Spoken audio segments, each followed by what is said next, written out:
Paulo Dybala নামটা আর্জেন্টিনার জন্য, আর্জেন্টাইন ফ্যান্সদের জন্য একটা আক্ষেপ আর হতাশার নাম।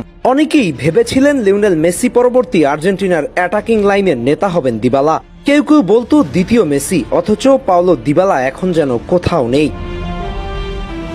শোনা যাচ্ছে আর্জেন্টাইন মাস্টারমাইন্ড লিওনেল স্কালোনির পরিকল্পনায় আগামী বিশ্বকাপের জন্য জায়গা নেই দিবালার। এটা কি দিবালার প্রতি অন্যায়, নাকি বাস্তবতা, নাকি আছে ভেতরে লুকিয়ে থাকা কোনো গল্প? চলুন তাহলে খোলাসা করা যাক। বর্তমানে আর্জেন্টাইন দল বিবেচনায় পাওলো দিবালার বিশ্বকাপে স্কোয়াডে জায়গা করে নেওয়া বাস্তবিক অর্থে অনেকটাই কঠিন।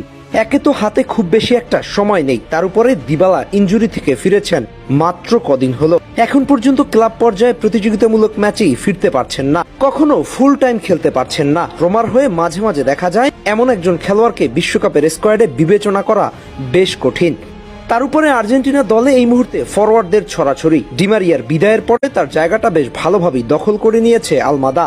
খেলছেন নাম্বার 11 জার্সি পরে, জাতীয় দলে প্রভাব বিস্তার করছে এমন একজন খেলোয়াড়ের পরিবর্তে দিবালার সুযোগ পাওয়া কঠিন। তার উপরে ফরওয়ার্ড পজিশনে বর্তমানে তারকার ছড়াছড়ি।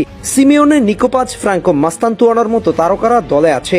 এই মুহূর্তে বাস্তবতা চিন্তা করলে আর্জেন্টিনার এই স্কোয়াডে দিবালার জায়গা বের করা কঠিন। তবু আর্জেন্টাইন ভক্তদের দিবালার প্রতি একটা ভালোবাসা কাজ করে। মেসির পরে দিবালাকে বোধহয় তারা সবচেয়ে আপন করে নিয়েছেন। কিন্তু ভাগ্যের নির্মম পরিহাস, জাতীয় দলে কখনোই থিতু হতে পারেননি দিবালা। কখনো অফ ফর্মে, কখনো ইনজুরি, এই দুইয়ের কারণে আর্জেন্টিনার হয়ে নিজেকে মেলে ধরতে পারেনি দিবালা। তবে গত কোপা আমেরিকা থেকে শুরু করে ফিনালিসিমা কিংবা বিশ্বকাপ, এই কয়েকটা বড় আসরে আর্জেন্টিনার হয়ে দিবালা তুখোড় পারফর্ম করেছে। বিশেষ করে ফিনালিসিমায় ইতালির বিপক্ষে সাব হয়ে এসে লিওনেল মেসির পাস থেকে চমৎকার একটা গোল করেছে।